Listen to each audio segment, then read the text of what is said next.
ქმარმა აწიოს ერთი ადგილი და ცოლი ტელეფონში იჯდეს.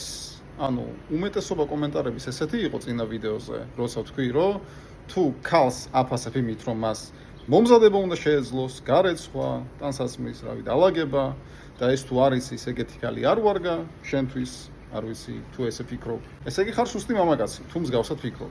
ეს იყო წინა ვიდეოს თემა. იმიტომ რომ სარეცხის გარეცხვა თვეში მე მაქსიმუმ 200 ლარი მიჯდება, ტაილანდში, საქართველოს ალბათ ეგრე ღირს, სხვას რო გადააბარო ეს საქმე.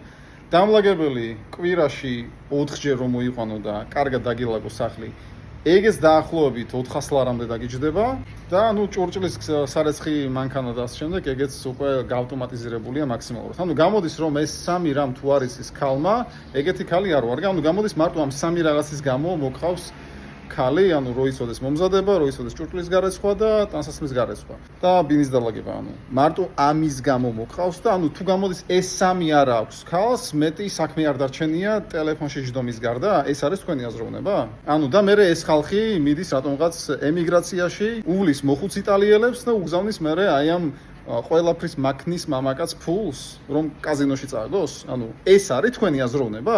ანუ ეგრე აზროვნებთ? ანუ ამ კომენტარებიდან გამომდინარე ამას მივხვდი, რომ ამას ვერ ცდებით, ხო, ჯერჯერობით. ანუ გამოდის მოსამსახურე გჭირდება და არა პარტნიორი, ცხოვრების მეგზური. შენ გჭირდება მოსამსახურე ქალი. პირდაპირ თქვი, ანუ ეს არ არის ცოლი.